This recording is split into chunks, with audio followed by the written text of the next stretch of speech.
Okay, if everyone could make their way to their seats, please, we'll make a start.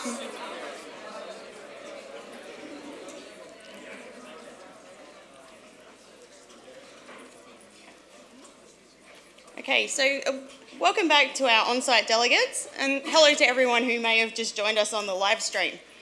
In this session, we're going to be focusing on how to diversify your thinking with respects to inclusion in STEM. To me, this is about recognising our privileges and disadvantages and actively working so everyone has a chance to participate and succeed. I'm hoping today that we can start a meaningful conversation, one where it's okay to talk openly and honestly about diversity beyond the confines of gender equity.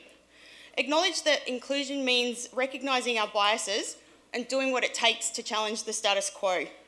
Today, we are lucky to be joined by 5 panellists who each bring a different perspective to this discussion. This is not meant to reflect all aspects of diversity that exist within the EMCR community. It's hard to do that with a small panel. There will be many others on site and online who have yet more experience to share. I hope we have created a space here where you feel supported to contribute. It's certainly not easy to be an advocate, so I'd like to offer my thanks up front to everyone who's able to add their voice to today's conversation. So as before, while the speakers are presenting, you can enter questions for them in Poll Everywhere. Please ensure that you let us know who you are, your affiliation, and most importantly, who the question is for. We ask that you try to direct your questions to an individual speaker. This feature will remain open and unchanged until our last speaker has finished his presentation. During the panel discussion, as before, we'll have microphones in the room, so on-site delegates can ask questions using the traditional format.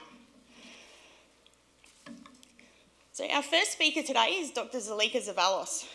She's an applied sociologist and senior policy researcher of Latin Australian background.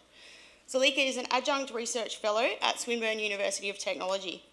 She has over 17 years' experience in academia, government, business and not-for-profit organisations. This includes her very important leadership at the Australian Academy of Science, where she oversaw development and implementation of the Science and Gender Equity Pilot Program. Zuleyka uses her expertise to help others think about and understand issues of inclusion and social justice. Her efforts on behalf of minorities in the STEM sector are relevant to today's discussion. She generously shares her insights on social media and her blog, The Other Sociologist. Today, Zuleyka is going to explain how equity and diversity are different to inclusion and why we need to use intersectionality to drive institutional approaches in STEM workplaces. Thanks, Zuleyka.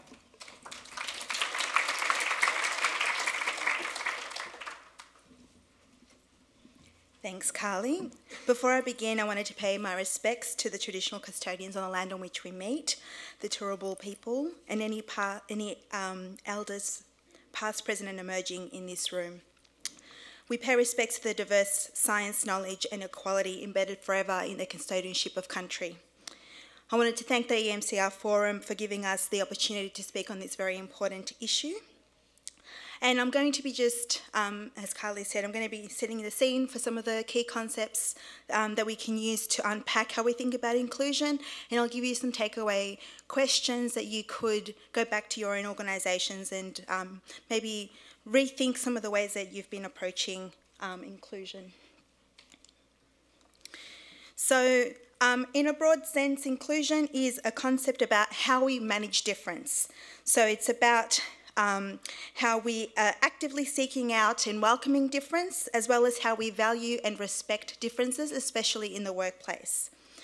If we take a step back and think about diversity, that's more broadly thinking about what we do in order to define, support and sustain differences.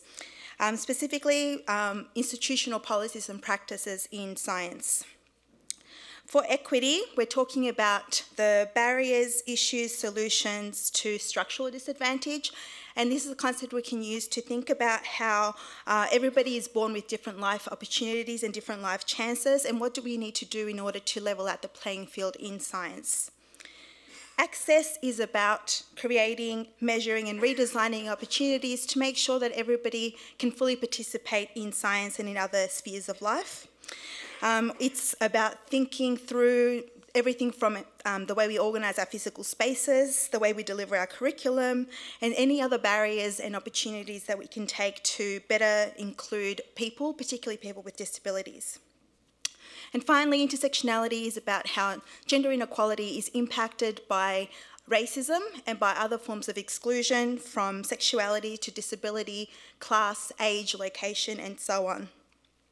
This is an important concept that was first coined by Professor Kimberly Crenshaw, and she was looking at the experiences of black women in America in industrial disputes, the fact that the policies that are in place really makes them choose when they've got a problem whether they want to report on the basis of racism that they're experiencing or sexism, and in fact they experience these issues together and it's hard to tease them out.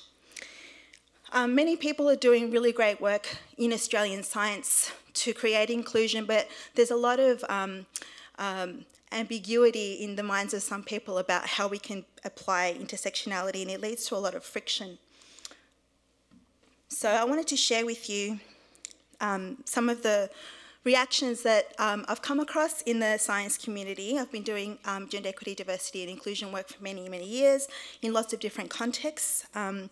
And quite a lot in research and not-for-profit sectors as well as in policy. And there are these types of themes that come up. I tend to be the only person of colour in the room. I'm often dealing with people who are much more senior than me, who are all white, able-bodied, cisgender people. And some of the examples that I'm going to give you are offensive, but I wanted to just talk you through the fact that even when people have the best of intentions, when they're sort of behind closed doors and they're working on really tough issues, they find it really hard to get their head around intersectionality. So for example, when we've talked about how to improve policies for transgender inclusion in science, I've had very senior scientists say things like, you know, I don't think we should be moving everything around for just on the off chance that we might someday have a transgender woman who comes into our organisation. Why don't we deal with that when that comes up? And right now we really need to focus on women and gender equality. Another common situation I've faced is a lot of frustration and discomfort from senior leaders who say things like, look, we really just need to focus on gender first, and then we can look at other issues like racism and homophobia.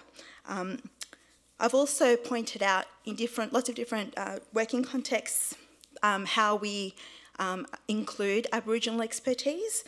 So for example, I've had very senior people say to me, you know, this report's not on Aboriginal issues, this report is about gender equity, it's not about Aboriginal issues, we can talk about that in another forum. I've had a senior white male who does a lot of other quite good equity work, become really frustrated when he looked at a program that I drafted and there were 3 Aboriginal speakers on that list, and he said, you know, why are there 3 Aboriginal people? And he didn't question why there were other white people, including his own name, on that program. And in fact, he didn't stop to think that the Aboriginal people on that list actually had more expertise, probably combined than all the other speakers that we'd invited. These examples may seem extreme, but they're actually part of the everyday work of anybody who's doing equity work through an intersectionality lens. In the first case, it's problematic to think that we can separate the issues affecting transgender women from cisgender women. It's also problematic to think that we can wait until somebody joins the organisation before we can start thinking about inclusion. And in the second example, there's this perception that if we fix gender equality first, other inequalities will become better for minorities, and that's simply not the case.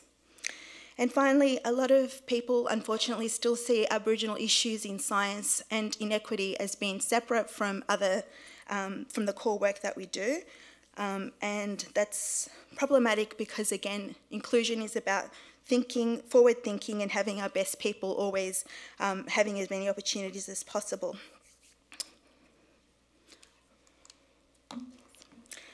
So if I can quickly give you some tips for best practice for thinking about intersectionality, We need to do more than what we're doing at the moment, which is really focusing on individual level interventions. So we are doing quite a lot of work increasingly in science on unconscious gender bias training, diversity training, mentoring and networking events. Those are all really good things to do, but they're very limited because they basically are about increasing resilience in individuals who are experiencing marginalisation without actually changing the structures that are causing them to experience exclusion and inequality.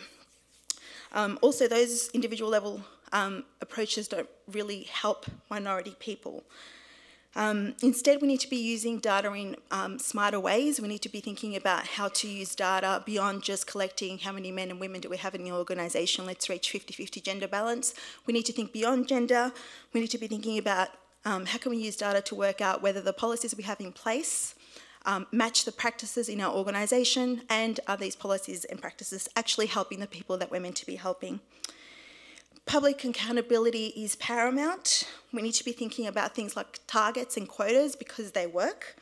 We need to be thinking about outcomes that are about key performance indicators where managers, executives, supervisors or anyone with a decision-making power, that it needs to be part of their core work and part of their career progression, that inclusion is at the centre of everything that they do. We need to be assigning measurable and clear goals, which can be done through diversity task forces. We need to have proactive leadership, not waiting for issues to come up before we start thinking about intersectionality. And finally, we need to be thinking about the fact that our work as individuals and for our organisations, it's about ongoing reflection, ongoing change. And here are some questions you might be able to take back to your organisations.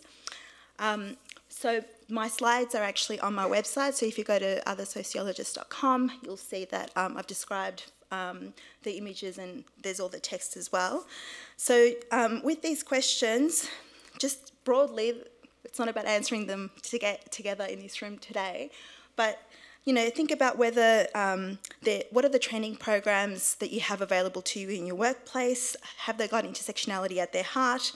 How do we make sure that everybody in our team is being respected, that their differences is being valued on a day-to-day basis? If I bring up intersectionality in my workplace, what type of pushback would I get? Are there people of different racial backgrounds and other diverse backgrounds in leadership positions? How would I know whether there's a gap between policy and practice in my workplace? And thinking about our own individual practices as scientists and researchers, who do I cite? Am I citing Aboriginal and Torres Strait Islander people in my papers, in my conferences that I give? Are LGBTQIA groups in my organisation inclusive of other minorities? When was the last time that I had my lab or classroom or workplace assessed for accessibility and inclusion of disabled people? And also finally, it's good that we have more conversations now about privilege, but acknowledging privilege is just the first step. Really, privilege is a concept that helps us think about sacrifice. So when was the last time I gave up an opportunity that was meaningful to me so that another minority person in science could have an opportunity that they otherwise wouldn't have had? Look, I'm going to leave those questions. Happy to come back to them at the question time or come and grab me during the break. But I just wanted to let you know that even as early mid-career researchers, it often feels like you don't have a lot of power and you've got a lot of struggles that you're facing. But intersectionality is a framework that helps everybody, and you are within your power to think about where your oppression interconnects with somebody else's. And what you can do to help the path of somebody else to make workplaces and science in particular more inclusive. Thank you.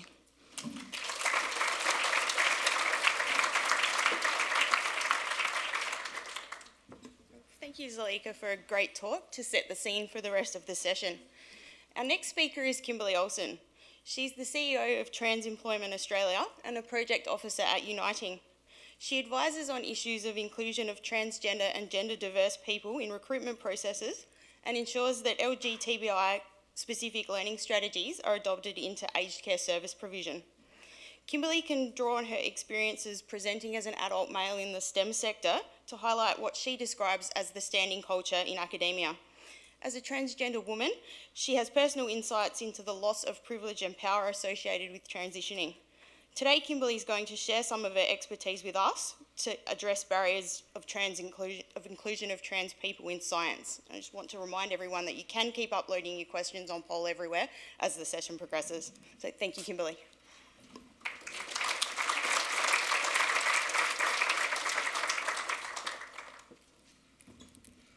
Well, hello everybody. Oops, I've dropped something already. I don't like to prepare too much for these things, especially panel sessions, but I've added to my notes a little bit because of the wonderful sessions that preceded this one. And I too would like to acknowledge the traditional owners of the land and any Indigenous people in the room, because I've had a long experience dealing with Indigenous Australia and working with people, particularly in the Anangu, Pitjantjatjara, Yangatijara lands. And I've been lucky enough to have those people share their language with me, which is a rare honour. And one of my favourite ways to introduce any session I give is to say, Nana Nanyuntu Kanyani Kanyanipa Nara, which means whoever you are, be proud. Roughly translated. We've heard some wonderful descriptions of convoluted pathways that careers can follow and some of the influences of the VUCA world. So before I speak directly on how we can work on diversity in science, I thought I should give you a little bit of context of how I got to be where I am right now. So if you were snoozing during my introduction, or you haven't read my profile, yes, I'm a transgender woman. And I transitioned in 2015. I started my medical transition August 17, 2015, and shortly after that point in time, I decided that I could no longer work in the industry that I was working in, which was natural resource management. And I started applying for roles elsewhere and applied for 128 jobs unsuccessfully. And I then got a role here, in Sydney, and I literally flew to Sydney on a Friday presenting as a man and started work on the Sunday at Pride in Practice conference presenting as a woman. So don't do anything by halves, Kimberly.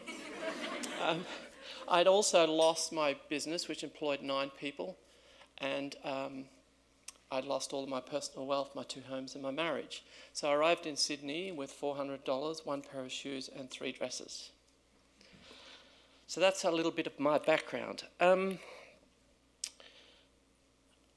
I guess I'll give a little bit more of my background so that you can understand my STEM interaction. I started off in '79 as a lab technician. I got bored. I became an assistant to a seismologist. I then got further bored with science and decided I could be a photojournalist working in Nicaragua and El Salvador and Mexico. I came back and was offered a job as a project chemist. Took that, did it for about 11 years, continued to work in photography while I did that. I was offered a job with an organisation that was later purchased by General Electric and the Water and Process Technologies Division. Got bored with that, decided that I'd join the Army at 43 years of age, became the oldest person to pass officer selection and pilot selection, and I'm still the oldest person to pass at 43. Got bored with that idea, decided that I should start up a tourism and training business, running remote area tours and training mining and exploration companies to operate four-wheel drive vehicles in remote terrain. So I first found out, I knew I was different from about age 6, but I first found out about trans people when I was 25. But I pushed that identity aside for my entire life and eventually married, grew that successful business in tourism and training, and pursued hypermasculine pursuits like helicopter pilot in the Army. And then I found out that those hypermasculine pursuits were destroying my mental health. That's what destroyed my business, by the way. My mental health declined spectacularly. And hence I moved to Sydney and got a job. My job was with an organisation called ACON and worked very closely with an organisation called Pride in Diversity. You can look them up. There's convoluted pathways. I've been published twice in my life. Those of you who are early researchers get this. My first paper was on the effects of aquaculture effluent on mangrove ecosystems. My second was on the inclusion of trans and gender diverse people in the HIV initiative, the HIV response. You never know where life will take you. So what's diversity and how do we diversify science? You know, when organisations are not mature, they focus on that diversity. And Zalika's already spoken a little bit about the need for a response that looks at intersectionality. It's my favourite word as well, and I'm going to speak a little bit about it. Initially, organisations start with the response, well, if the diversity outside my doors looks different to the diversity inside my doors, I've got an inclusion problem. And that's true. But you can't just focus on that diversity. It'll work for a little while, but once you get to a maturity within the D&I process, you suddenly realise that you've siloed everything and you can't join it all together very easily. All of these silos are competing for the resources that are available, they all have separate KPIs, and it becomes a management nightmare. That's why intersectionality is so important. But that approach, that siloed approach to diversity, is actually in itself in opposition to inclusion. So we have to realise that while it might be a useful strategy in the very early days, you have to be thinking about how you're going to transition from that strategy as you mature. As I like to say, you can't do diversity in parts. There are lots of commonalities between the barriers to access, equity and inclusion, which are just three of the elements that make up diversity. You don't necessarily have to understand the details of the lived experience of every single stream of diversity to understand the barriers that people might face. So I find that sometimes the training that we concentrate on, diversity training, is really just pointing out the differences, and it's sometimes not particularly useful. You really don't have to know what it's like to live as a trans woman to understand that the world treats me like a woman and therefore I have the same access problems that all women have, plus some, because some people will treat me not like a woman, but as a lesser woman. It's not very hard to understand, is it? I don't think you need a specific level of training to understand that.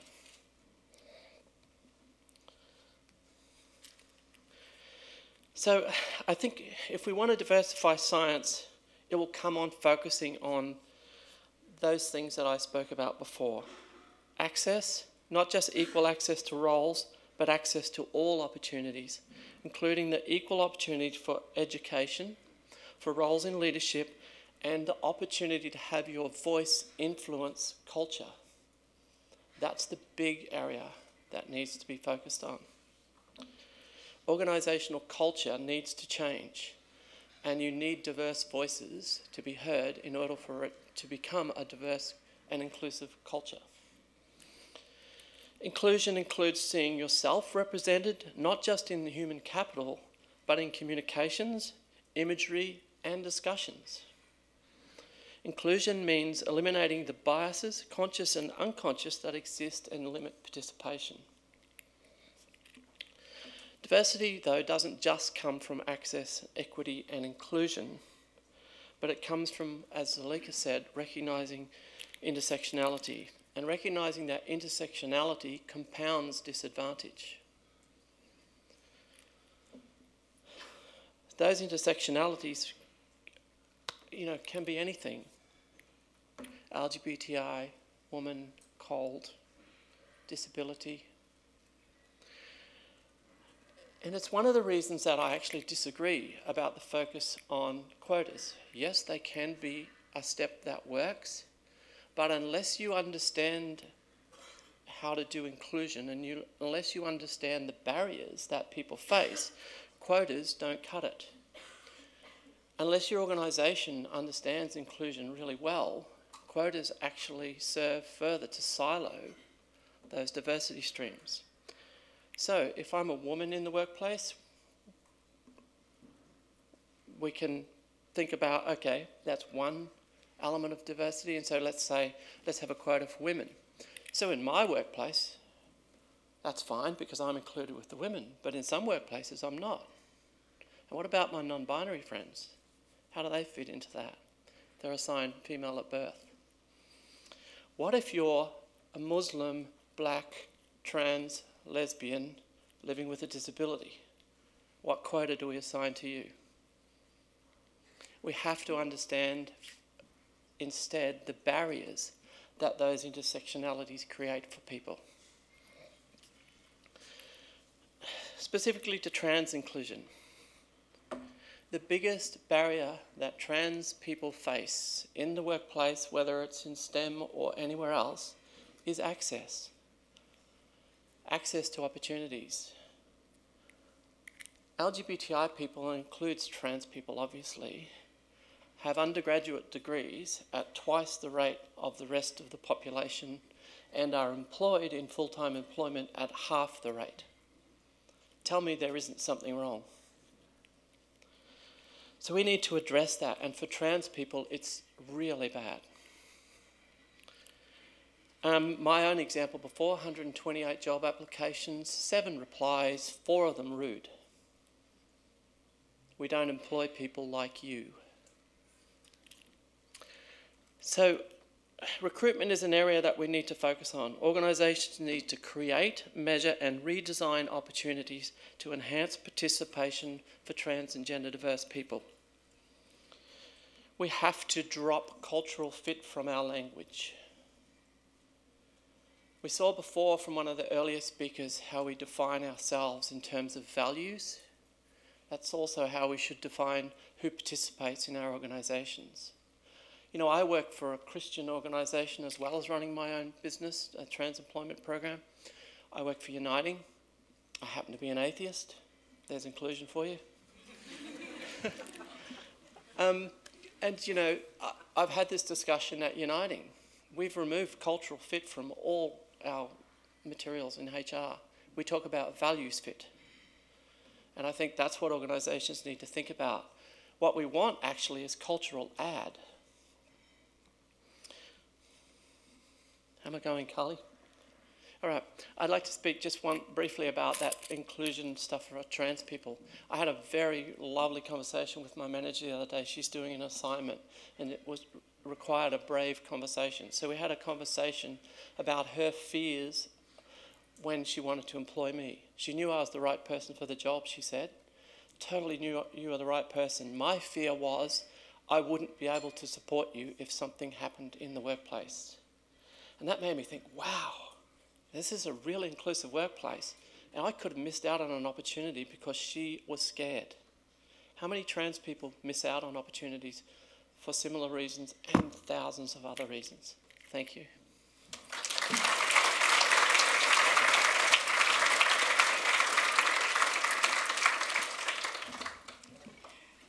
Well, thank you, Kimberly, for your compelling insights, and also to Mel Thompson for the recommendation to invite you to join us today. I look forward to the discussion where we can explore some of this in more detail. Up next, we have Rachel Ranton. Rachel served in the Australian Army for more than 10 years, including active deployments to East Timor and Afghanistan. Rachel now works as a diversity and inclusion consultant for the Westpac Group.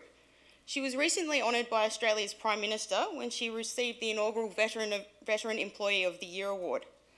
Today, Rachel's going to tell us about some of the projects that she leads, with a focus on recruitment and support processes for veterans, neurodiverse individuals, and people from culturally and linguistically diverse backgrounds. Thanks, Rachel.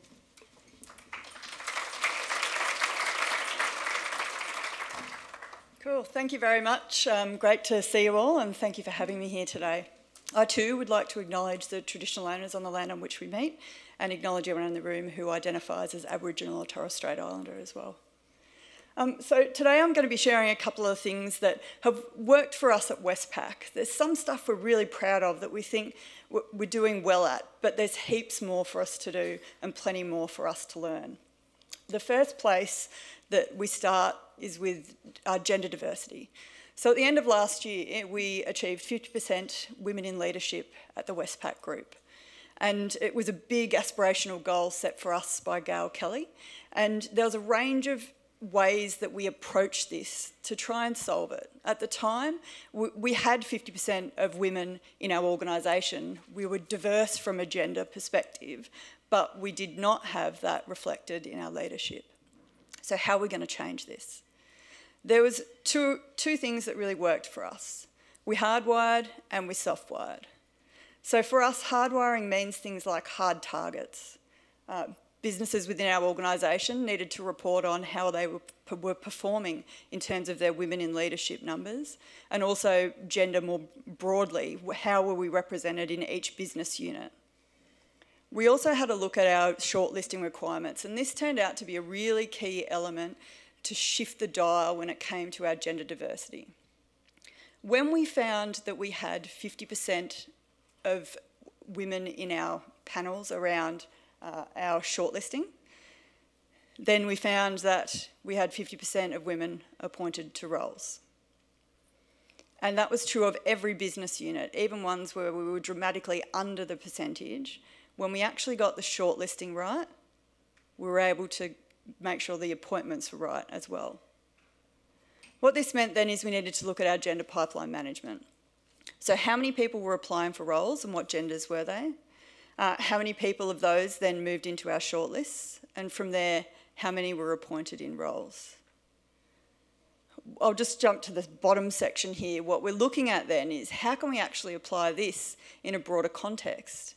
If having 50% of women in our shortlists meant that we did a better job at appointing women into roles, how can we apply that same logic to culturally and linguistically diverse people, or people with accessibility requirements, people who are diverse hires for us?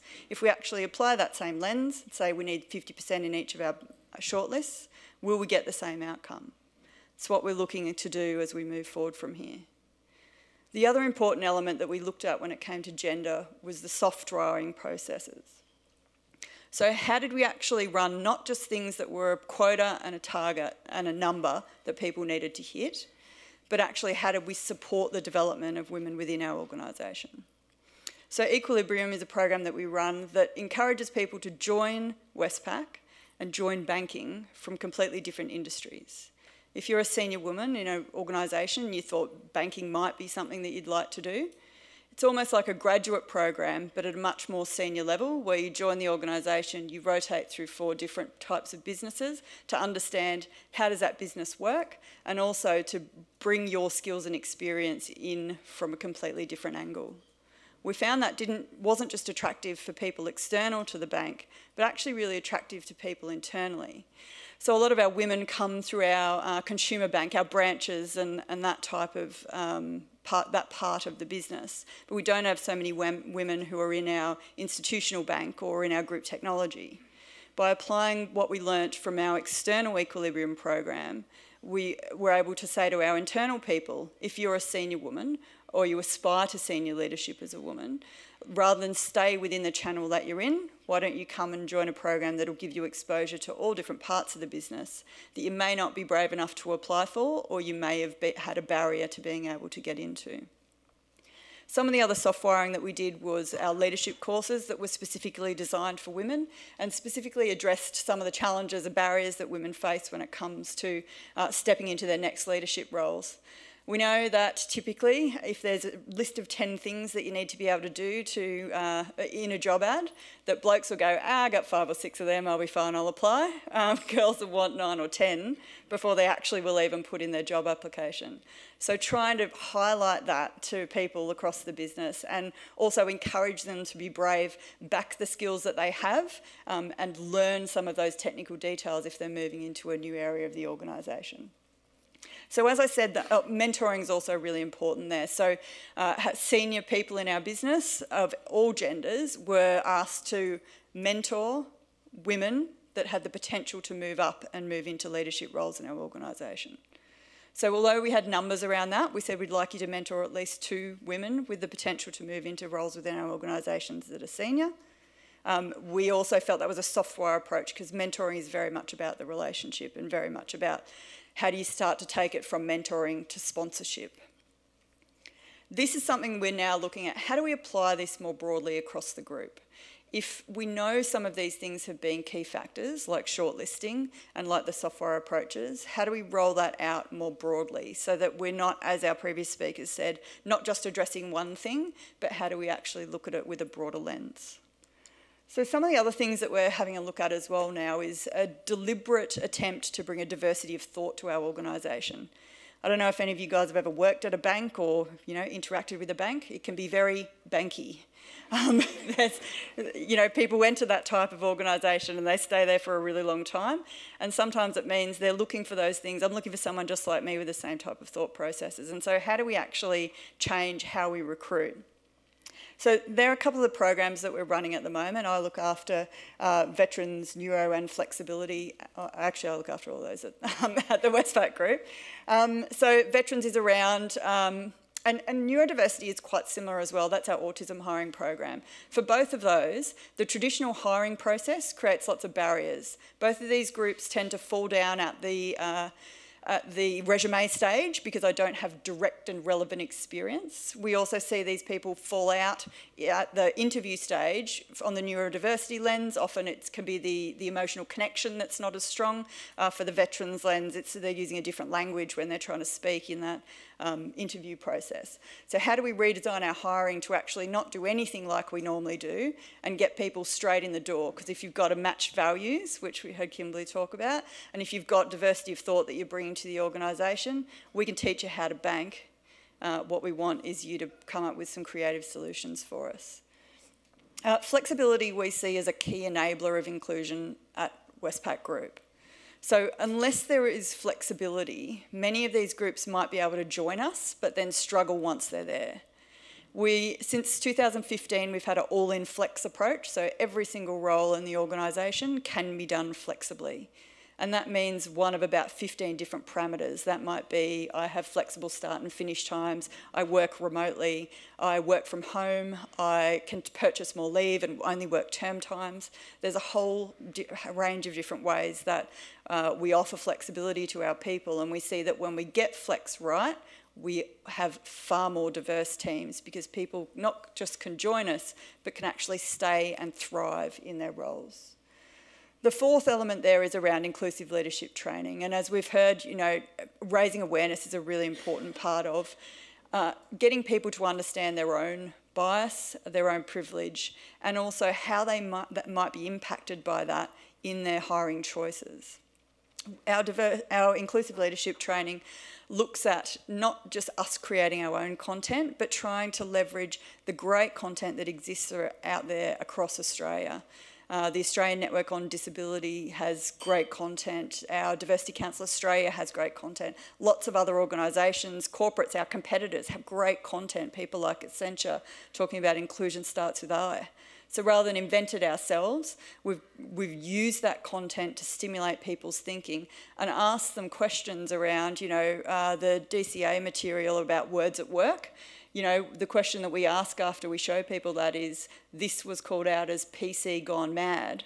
How do you feel about that? Because we want them to explore their own thinking, and we want them not to give us a prescribed answer that they think they need to, but to actually learn throughout their inclusive leadership training, and for them to then apply that in what they do next when they think about their next hire. Not science specific, but it has been our journey and where we're up to so far in terms of hiring diversely at the Westpac Group. Thank you.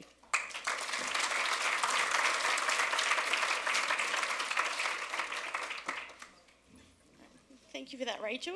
There's a lot of relevant content there for us to consider in terms of fostering inclusion in the STEM sector. So our next speaker is Dr. Saresa Katesa. Saresa was born in Ethiopia and has worked in New Zealand and migrated to Australia in 1997. He spent over 18 years working at CSIRO across 3 sites on a range of projects in agriculture and human nutrition. In his current role at Sardi in Adelaide, he's focused on improving poultry productivity. So I'd like to thank Saresa for agreeing to speak today at relatively late notice. I've invited him because I know he's passionate about contributing to this conversation. So before he starts, I just wanted to point out that this is an important consideration when you're asking people to take part in discussions about diversity and inclusion. We need to recognise that not everyone is comfortable with being an advocate, and asking someone when you're not sure may put them under pressure or cause distress. We need to start ensuring that minorities are given equal opportunities to speak about their research and be represented in career development programs. Keeping this as a priority when organising events and selecting participants is one way that we can make science inclusive. So with that, I'd like to invite Saresa to talk about his career highlights and experiences as a minority scientist in Australia.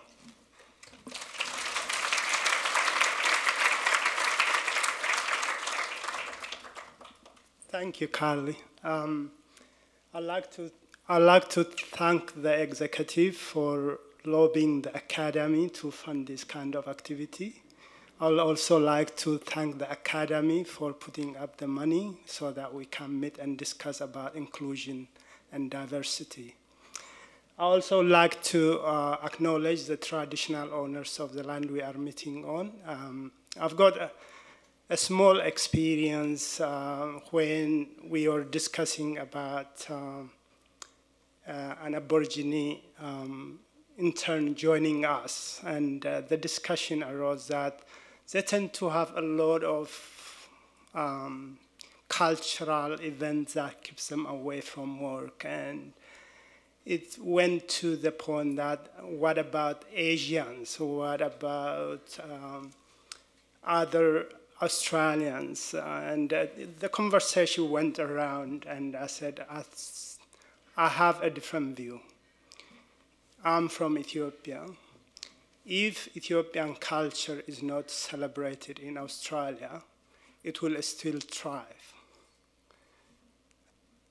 Aborigines have this land, and this is the only place where their cultures can be celebrated. So it's good to have that perspective when you try to employ an Aborigine or somebody of different culture. With that, I want to start my own presentation. As Carly said, I come from Ethiopia. I was born to a subsistence farmer. My dad farmed all sorts of things, different crops, different animals. That was because he wasn't educated. It was a way for him to reduce risk. If one fails, the other one wouldn't fail. But to his chagrin, the one thing I knew I did not want to become was a farmer in Ethiopia. I didn't care whatever else I became. I did not want to become a farmer because it's hard work, 16, 14 hours, and not a lot of benefit. So I did my degree in animal science. At the end of it, I was retained to be an assistant lecturer. And then with the university's rule, within 2 to 3 years of your service, you need to secure a scholarship to go and study abroad for your master's and PhD. So 2.5 years came, and I was getting nervous because the second thing I knew about was I did not want to do my advanced degrees in Ethiopia. So the department's head said, look, there is a scholarship to do pasture agronomy, but not animal science. I said, oh, I'll give it a go. But I don't have plant science background, so I said, I'll give it a go. I got the scholarship. And all that time, I was applying for scholarships, and I've never thought about New Zealand or Australia. I was applying to different universities in America and Europe. This scholarship took me to New Zealand, and I spent 8.5 years doing my master's and PhD. I did my master's in plant science. When we get assignments where other people are focusing on the assignment itself, I'm doing the background reading to get to the question and then understand the issue, then answer the question. Luckily, I got a first-class honors, and I was invited to do a PhD. I went to do my PhD in animal science, which means I had to disappoint my plant science supervisor. Again, I was really sure I did not want to become a plant science because my passion was animal science, and doing the plant science master's was just a means to get to where I wanted to be. So I got my PhD in grazing ecology, and then I saw this advertisement in the paper online actually saying the CSIRO wants to employ a postdoc in omega-3 fatty acids. I went to the dictionary and looked up what omega-3 fatty acids are. So I went to my supervisor and said, I really want to work for CSIRO, but I don't know a thing about omega-3 fatty acids. He said, it is on the spectrum of nutrition training I gave you. It's just you are using fat in the diet to modify the milk and meat. So I applied. To my great amazement, I got the interview, and it was a telephone interview. To my even greater amazement, I got the job. So that was 97. So from then on, I have nearly close 20 years now doing livestock research in Australia. As you would imagine, it has not been plain sailing. 5 minutes, geez, I talk too slow. There have been ups and downs. So what I want to do is, instead of personalizing it and turning it into a whinging session about my life, I want to give you a perspective of inclusive teams. What do inclusive teams look like when I worked in them? I also want to give you a perspective of less inclusive teams. How can you know when a team is inclusive, when a team is not inclusive? And whether you are black, female, or transgender, or any other minority, in a really good working environment, the only thing you are thinking when you are driving home is about the work. It's not about somebody or what somebody said about your race, your gender, or something you observed that was something else. So if you are going to work and going home from work thinking just about your sons, you are in a good place. Now, let's go. So this is my postdoc team. We are a small team. 3 scientists, including me, and 3 technicians. I was really lucky to hit this manager. Everyone was supported. Everyone's roles were clear. In a team where you have 2 people thinking they can't do the same job, that's a really bad recipe for disaster, a good recipe for disaster. So open communication, mentoring was available. As you said, I didn't know anything about omega-3s, but luckily there was Dr. Trevor Scott, one of the best-known biochemists. He was coming every Tuesday, and John arranged for me to spend with him 2 hours every Tuesday to learn about biochemistry and lipid biochemistry, and I really enjoyed my time. It was in Sydney. There are 3 million people in Sydney in that time. I didn't see much of them because I spent a lot of it in the lab.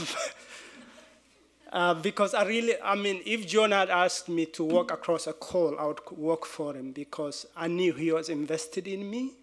He was really supportive, and he had integrity. The one thing I know is, this might come as harsh, how you do one thing is how you do everything.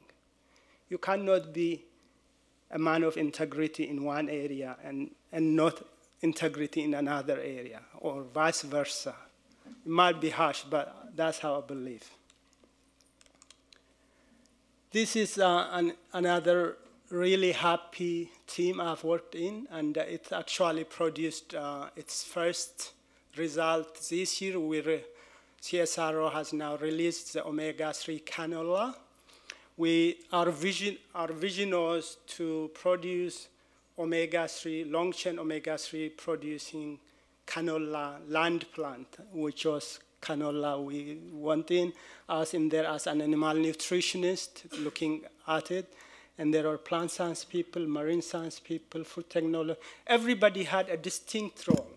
There was no competition internally. Everybody was supporting each other. We complemented each other. And it was a really productive year, 10 years for me. I've also worked in less inclusive teams, and I'd like to share with you what they look like. A lot of you will relate to this. Hopefully it wasn't just me who experienced these things. And this is not just related to race or gender or anything.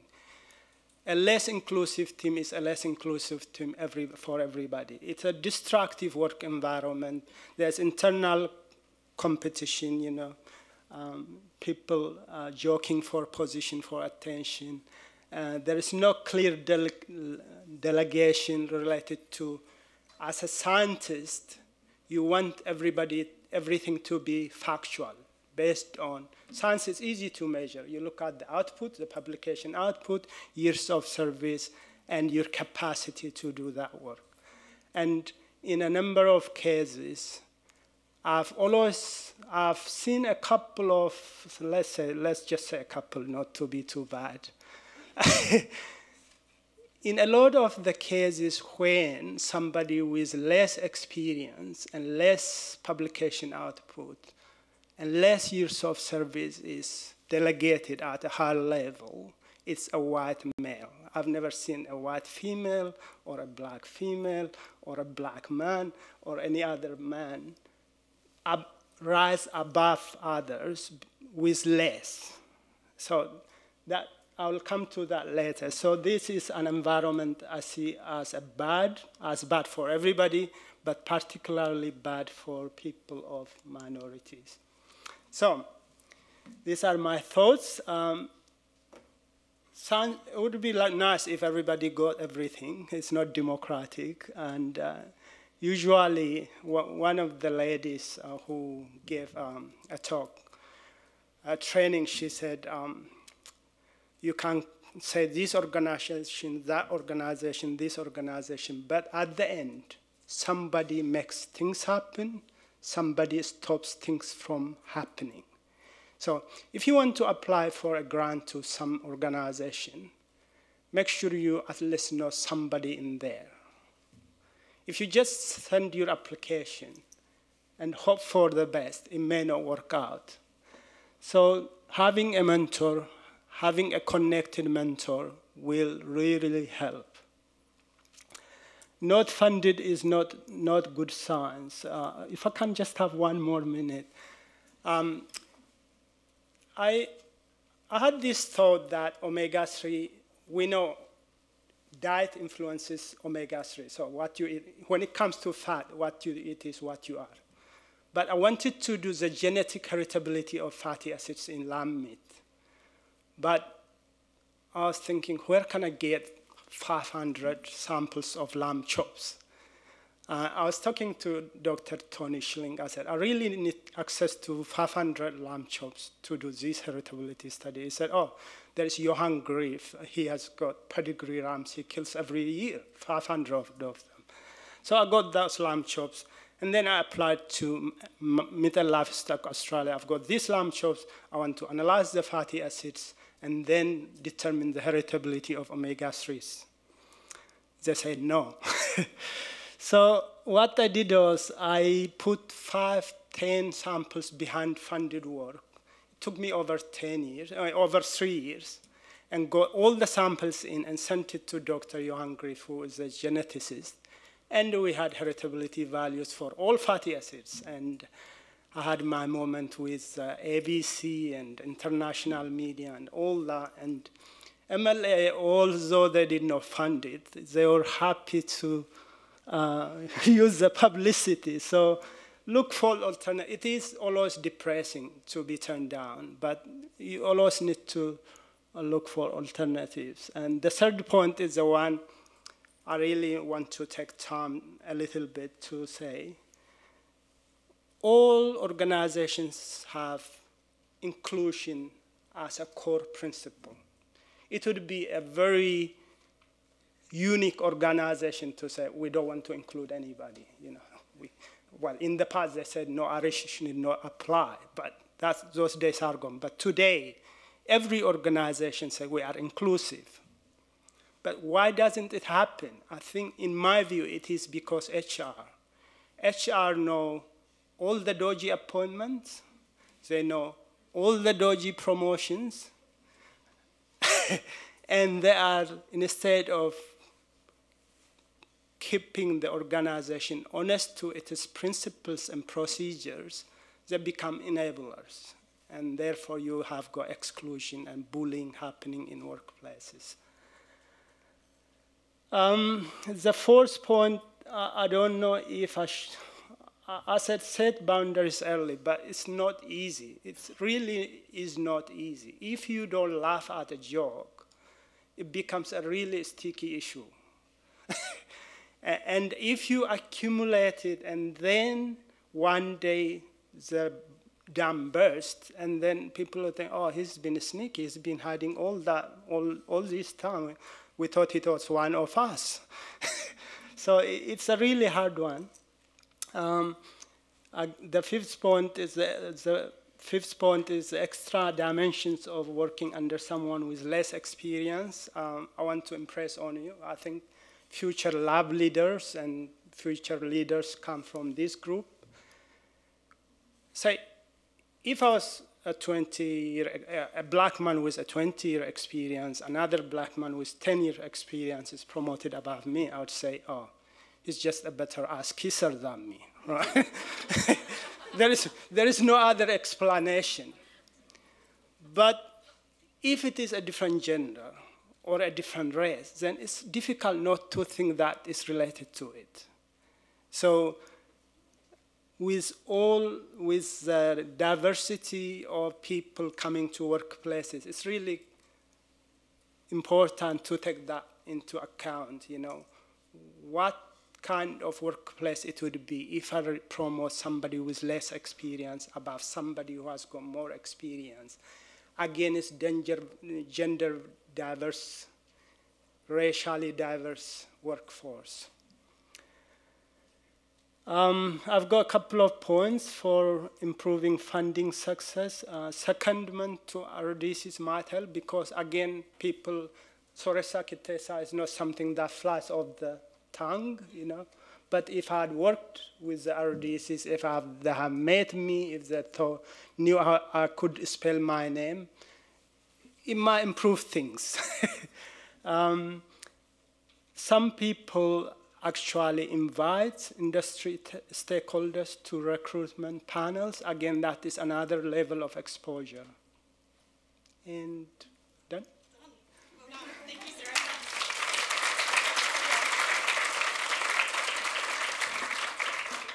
So, thanks to Sarasa for his thought-provoking insights. I really enjoyed that talk. So our last speaker for this session is Dr. Andrew Siebel. Andrew's the research manager at Melbourne Integrative Genomics and the academic convener of the Computational Biology Research Initiative, which are both at the University of Melbourne. He also served on the EMCR Forum Executive from 2011 until 2015, making significant contributions to our advocacy efforts during that time. Andrew was recently appointed as the Assistant Dean of Diversity and Inclusion in the Faculty of Science at the University of Melbourne. So today he's going to talk about diversity and inclusion challenges in a large higher education institution and reflect on his personal journey to recognise white male privilege. I just want to remind everyone that while Andrew's talking, the Poll Everywhere questions will remain open, but once Andrew finishes, that will be the last opportunity for people to submit questions online. Thanks, Andrew.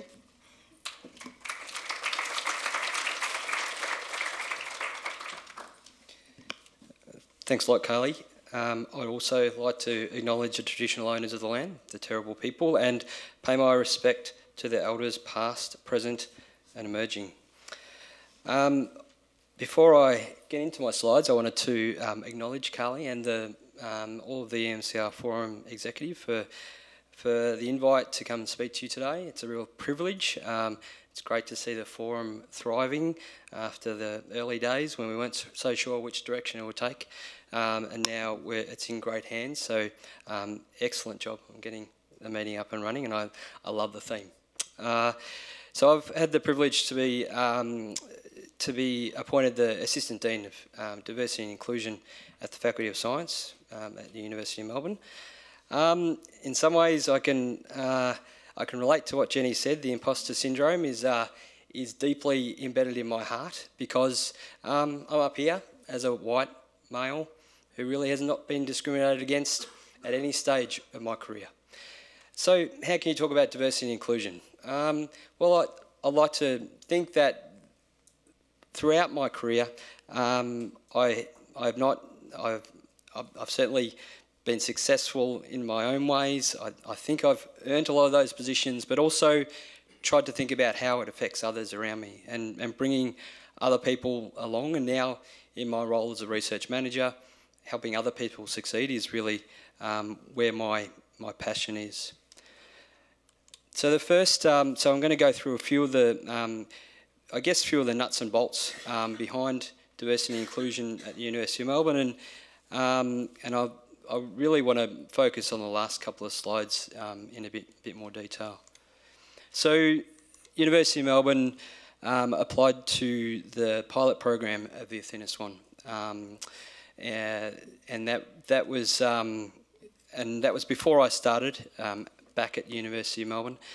And we're in a cohort together, and a review of these applications are all together. So University of Melbourne, Monash, Swinburne and Baker Institute, which all have a number of great initiatives around diversity and inclusion. The self-assessment team, which I was a part of in the last 18 months or so, have been working on various phases in data collection, engagement and the like, and I won't go into any of that detail, but the quantitative data is enlightening and compelling and disturbing in some ways, but the qualitative data even more so. So there are a number of issues, particularly cultural issues, I mean generally to build an inclusive culture, that we need to address. So unconscious bias is one, and that's a much broader issue that we all are trying to deal with. We're all becoming aware of our unconscious biases, I hope, and that leads to more inclusive leadership in big organisations such as University of Melbourne. That can be a real challenge. There's lots of sexism in the university, and I'm sure across the industry, unfortunately. And I think that's unfortunately, a lot of that is seen every day, and if we don't call it out, it won't stop. Microaggressions are commonly seen.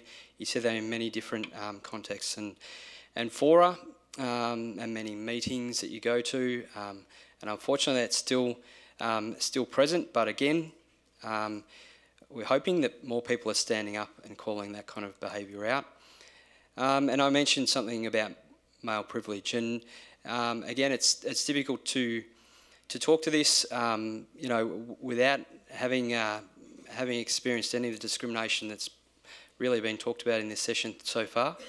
All I can do is support those around me in the organisation, but not only that, is to ensure that we have the policies and procedures and processes in place to be more inclusive.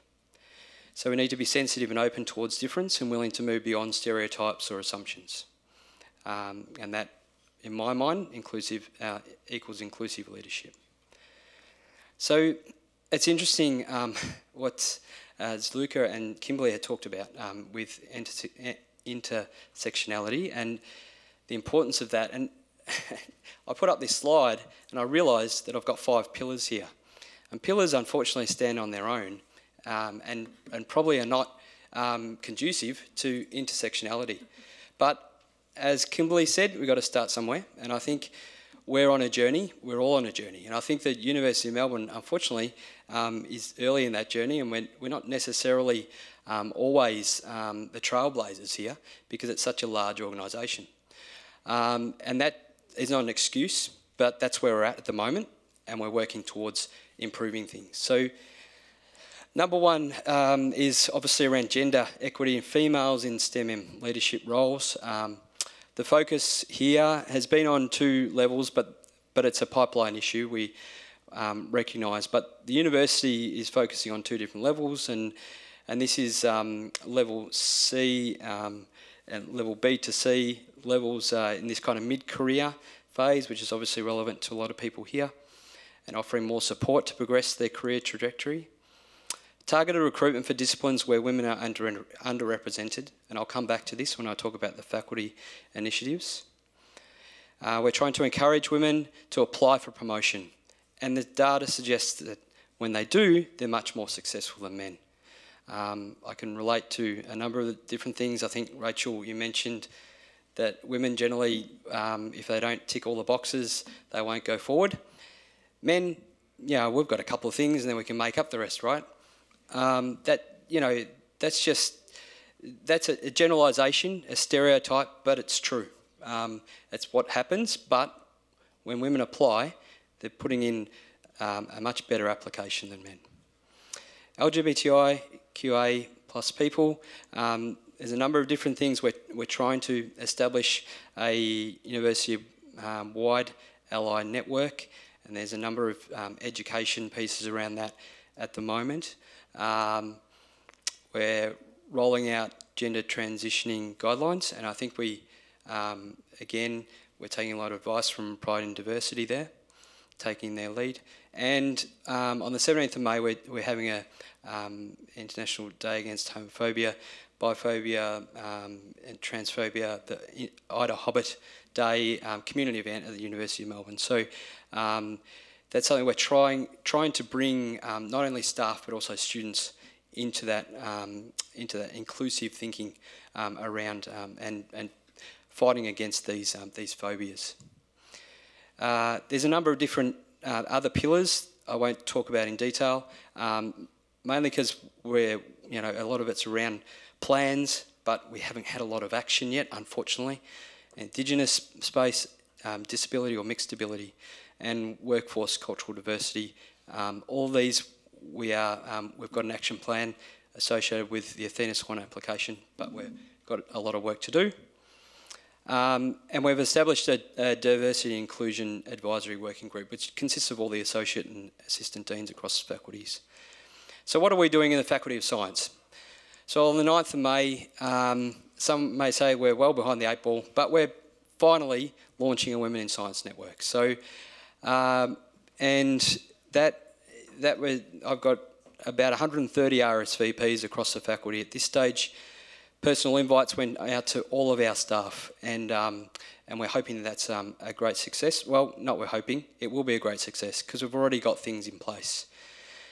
With Maths and Stats, the School of Mathematics and Statistics put out a female-only position applications now a couple of years ago. We had three roles initially advertised, and because of the quality and quantity of applications, they were able to appoint 5 new positions, female-only positions in Maths and Stats, and now Physics is taking their lead and also doing the same, advertising female-only positions, and there'll be a buddy scheme set up when those new people come on board with those who were appointed in Maths and Stats.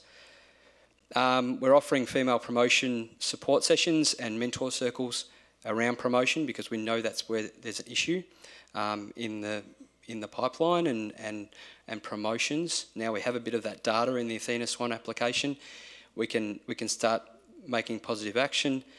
Sponsorship is another thing I think was mentioned. Moving from mentoring to sponsorship is important.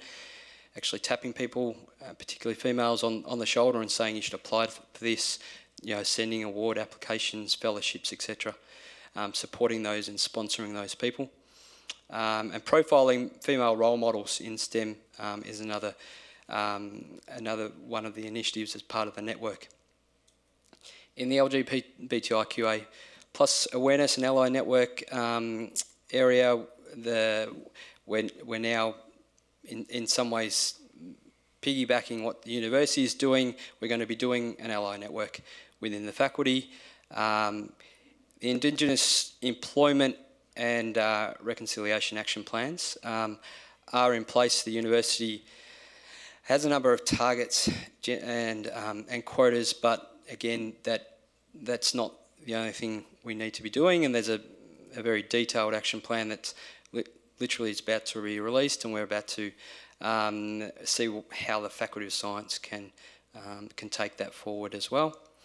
The inclusive leadership and unconscious bias training is a big one for myself, but also for For the faculty, unfortunately, in an organisation such as University of Melbourne, there's a number of leaders that get identified as so, and they're not always the best ones to be the role models. And I think we need to be thinking about how senior executives can be better trained in inclusive leadership. And I think, and that next future generation of leaders, recognising their biases, etc. So that's something I'm pushing for this year, to have all of our senior executive and leadership trained up in inclusive leadership to change the culture. And that has been reflected in some of the ensuring equitable processes. So we've got a document that we've put to all of our faculty and school committees to talk about 7 different points of inclusion and diversity whenever we're establishing or running our committees. So building inclusive culture by embedding inclusive and diverse thinking in everyday activities is a key. So I've got 3 issues here, and they're not new. They're just some other solutions that I've tried to think about more from a personal perspective than anything else. So we obviously have a pipeline issue. We need more children doing STEM subjects. So, we can think about science engagement programs in schools is really important. Why aren't we making maths and science compulsory through VCE? It's ridiculous. English compulsory. They can drop maths and science, but everyone knows maths and science is really the core of so many jobs out there. There's obviously that attitude towards girls doing STEM subjects, that negative attitude needs to change. So girls doing maths and science must be seen as the norm. I mean, it is to me, but that needs to be a cultural, change. And the lack of gender, social, cultural, level, discipline, diverse role models in science. How do we address that? And that's, I think, is around setting some kind of targets for recruitment and training of students and staff at different levels, at different organisations. So what does inclusion look like? And I stole a bit from Deloitte here. So Deloitte, again, has been a leader in this area, and I don't know if many people have seen their recent online video around diversity. It's amazing. I was going to show it here, but it would be it's better if you go and look in your own time. But these are some of the quotes taken from that. So you can read these. I'm not going to read through them, but essentially we've got a work to do. But the only way we can do that is if we work together to make science more inclusive. Thank you.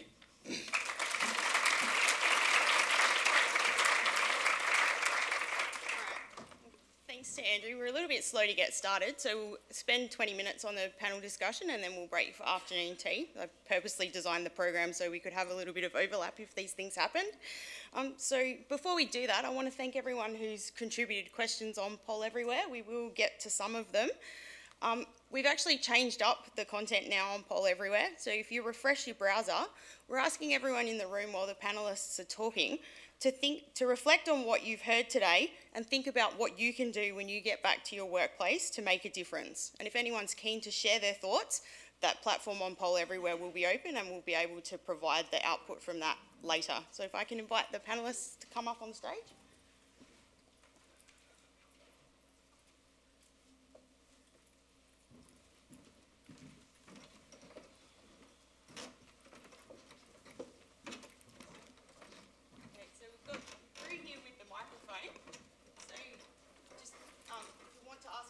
Raise your hand and Drew will come over with the microphone.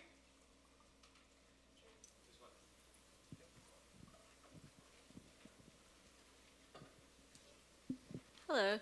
My question is to Andrew, not because you were the last speaker, but because you made a good point. And I have a question about the leadership that you mentioned. So I have an idea, but I'm keen to hear your opinion on that. I think the leadership, rather than training the leaders to be sensitive to diversity and be inclusive, we need to change the criteria for choosing our leaders. So at the moment, it's based on the H index, based on the academic quality and all of this most of the time. But I think we need to change our perspective rather than choosing our leaders and then training them to be conscious about the bias and all of this. So I'm keen to hear what you think about that idea. That's a great point. I think it's difficult to address. I'd like to hear, without thinking on my feet or on my seat, is I totally agree. How do we change the metrics? How do we change how people are recognised for the contributions they do outside of the lab or their project or their immediate research area? Unfortunately, there's so many really great scientists out there who are really bad leaders, and that's not a generalisation. That's true because I've been there, lived it. I've had some great research leaders that I've worked for and with, over the time of multiple postdocs. But I've had some pretty ordinary ones. They know who they are. If you're watching. But I've had some amazing mentors and leaders. How do we recognise them within a university system, within a research environment that is so hung up on metrics? I don't know. I don't know the answer. I'd love to talk to you further about how do we address that at a large organisation, institution. Do you mind if I make a small comment on that? That's one of the things that we're trying to do around with hiring veterans and hiring people who are on the autism spectrum. These people typically don't have relevant job experience, which is what normally would open the door to a new job or a new career for you. So we're trying to apply that not at the leadership level yet, but at the entry level or in that mid sort of level in roles. How do we stop worrying so much about have you done lending before, if it's a lending role, and how do we start to hire for you've got critical thinking, you're a good analyst, you've got the right integrity to do the work that we need you to do, so let's bring you in and we'll teach you the lending if that's the technical skill. And I think potentially there's things we could learn from that when we start to look at leadership as well and next appointments. Hi, Megan Evans from the University of Queensland. My question's for Kimberly. I was just wanting to know if you had one piece of advice to offer trans and gender diverse people navigating their careers, if you had suggestions, and also suggestions for the broader scientific community in how we can best support trans and gender diverse people. Well, I'll start with the second part first, if you don't mind, and my answer to that question of how you can support trans people is always really simple. Employ us. Advice to trans and gender diverse people, it's really difficult to give because, again, trying to break out of the silos here, everybody's lived experience is different. I can speak about my lived experience. I'm an expert on it. I'm not an expert on the lived experience of other trans people. But the approach that I take to each individual through the trans employment program is to sit down with them and to ask them where they are and where they'd like to be, and then we try to work out what the barriers are that are stopping them getting to there. And I'll give a quick example, and it goes beyond helping the individuals, it goes to helping the organisation as well. My personal mentee, I don't know why we don't call them protégés anymore, but anyway. My personal mentee had applied for 3 roles at my current employer, Uniting. And they won't mind me saying this. And she'd been knocked back 3 times for lacking specific experience, to the point made by Rachel. And my response to that was to go to HR and my director and say, well, why don't we give her that experience? And they went, oh, that's a novel idea.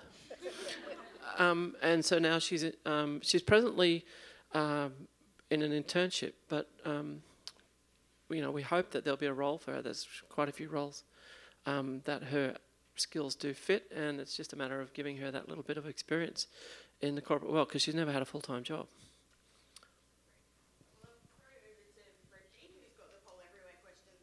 Thanks, Carly. So this is a question for Rachel, and it's from Kirsten McMahon at UQ. And she asks, how can we incorporate flex in an academic environment or any other environment where merit and performance success is crucial for career progression? Or do you have general advice to incorporating flex in workplaces? Great question. Thanks for asking. I think merit's definitely a big player at the Westpac Group as well. Just because you work differently or flexibly doesn't mean that you get to avoid merit. But it's about role design has played a big part in us determining what roles can be done flexibly. So typically roles look like you sit here for X amount of hours and doing your job means being in that chair and producing a particular outcome. If we look at it from the other way around and we say doing that job means producing this particular outcome, what are all the ways that you could produce that outcome, in what environments and in what timings, then there's a much better ability to be able to redesign the role so it can be done flexibly. We also think about roles in terms of trying to break them down into what are the tasks and things that need to be achieved and what are the goals of that role, rather than what's a list of duties that might have fallen in under that role in the previous way that we designed roles. That way you can break roles apart easily because they've got particular outcomes, and so how many hours is it going to take to achieve that outcome? You can break it into pieces and people can do it part-time or job share. It's also about understanding if I need to produce that outcome by a particular day, well, does it matter if I do that between 5 o'clock in the morning and 10 o'clock in the morning? Or does it need to be actually between core hours? A lot of that's around that customer piece. So understanding what the customer needs is an important part of designing your flex as well. Hello, good afternoon. This is Anthony from the University of Queensland. This question to Dr. Sivalus, who talked about inclusivity, diversity, and intersectionality. And actually, I'm just curious on how can we factor into this what we call merit criteria in terms of promotion, in terms of tenure, in terms of hiring, because it looks like that the current criteria is based on merit, and it looks like it's still the historical criteria that's been used. So I'm just curious, how can we factor this in so that we can have a revised criteria such that we can really effectively address, and how can we include all of this such that we can make this implement as soon as possible? Thanks for that great question. And I think one thing we have to always remember is that science is done by people, and the way the system is set up at the moment was set up by people in a time where life was very different. And society's changed, scientific practices have changed, our policies and our approaches to merit need to change. And the definition of merit at the moment is still harking back to those olden times when it was, science was largely the domain of men, and in Western societies, definitely white men, who relied on the invisible work of their wives and their families. And so when we think about merit from an intersectionality inclusion angle, we need to think about the fact that there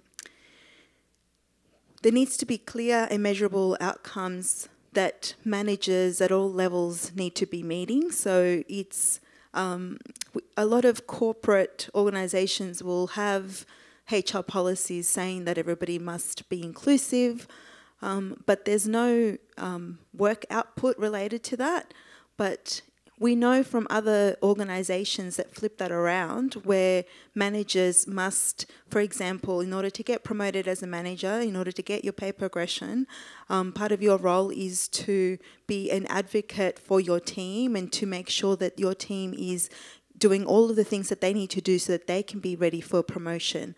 And so really your success outcomes are tied to their success outcomes. You'd be surprised what an amazing motivator that is for ensuring that merit is linked to driving intersectionality and inclusion in the workplace.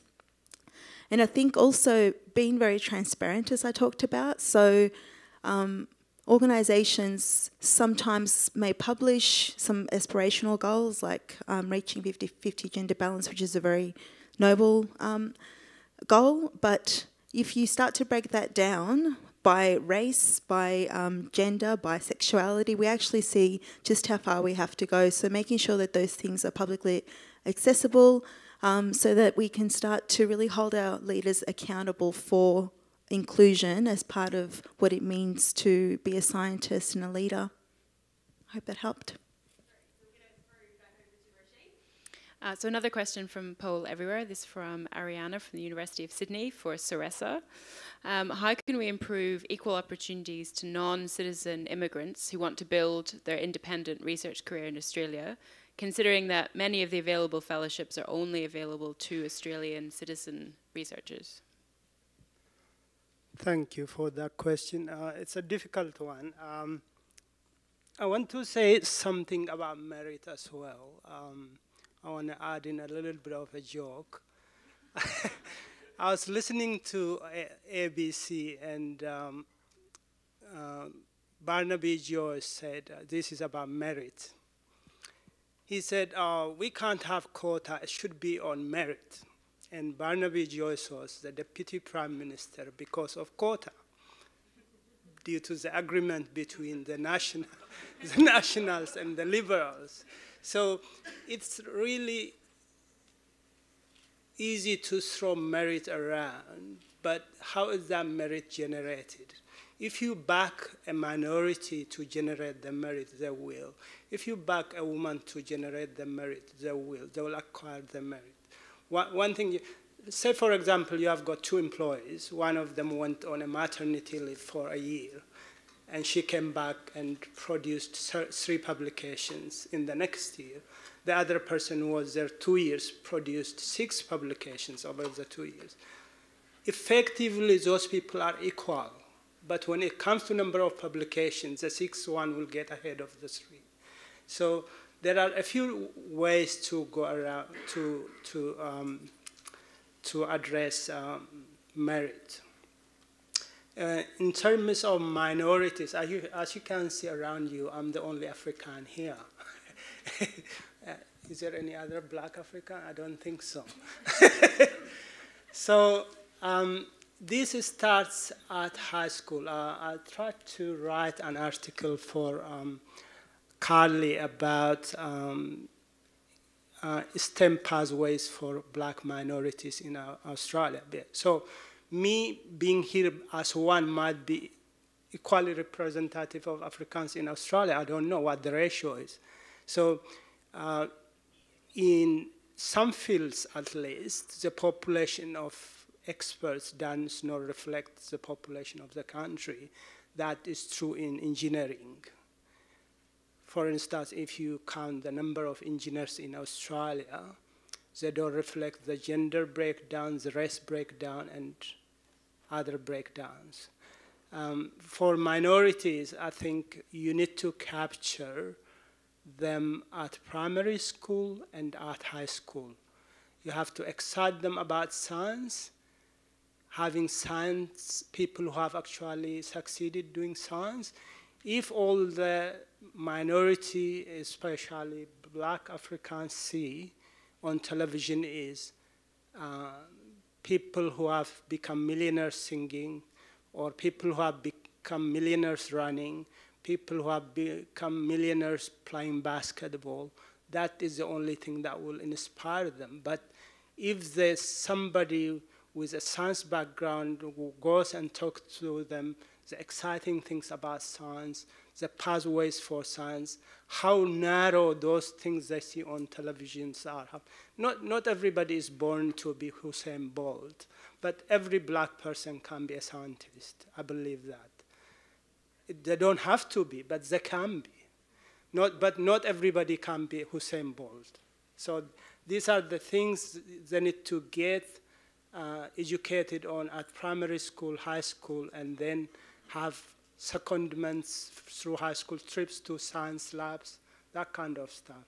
By the time you get to universities, it's probably too late. I think it's a really important message there from Saressa about the importance of diversity of role models. And to quell Saressa's fears, your piece will come out in our next newsletter, so I'll be working with Emma to put that together. So questions from the audience?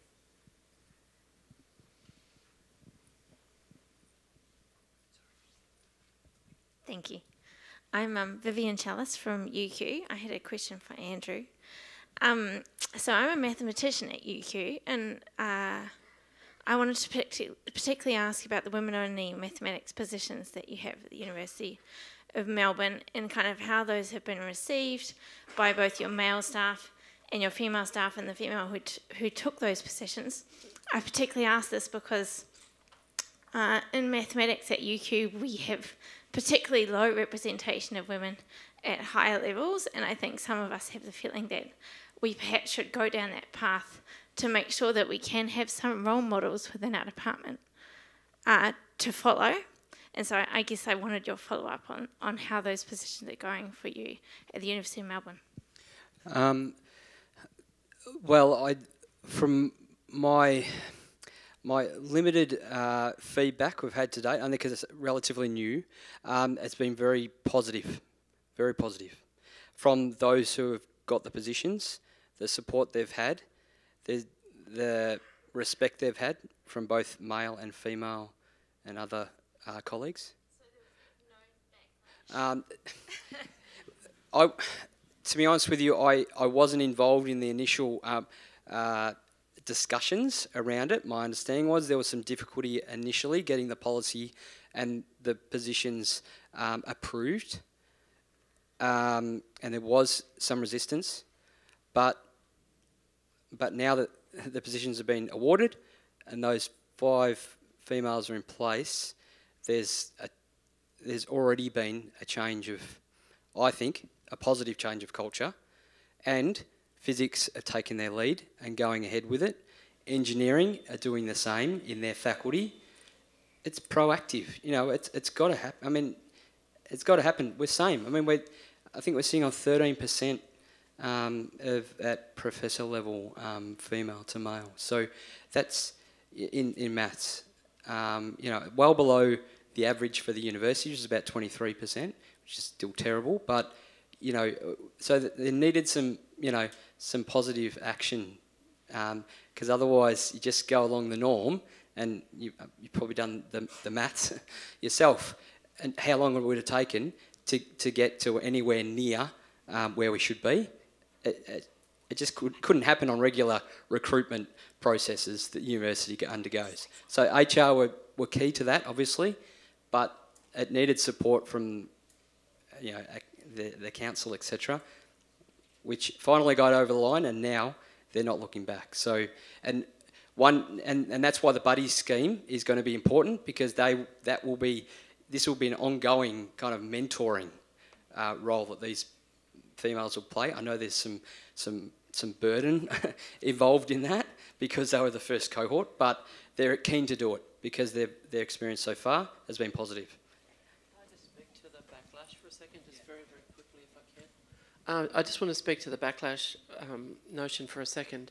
It's really important that when you're setting up these diversity initiatives that you preempt what's going to happen in terms of backlash, and you set up your responses before you even move.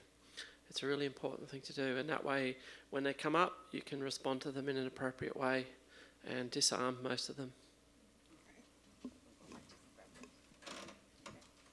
So I think that's probably a really good place for us to draw this panel to a close. I'm confident this has challenged many of us to step up and do what it takes to make science inclusive.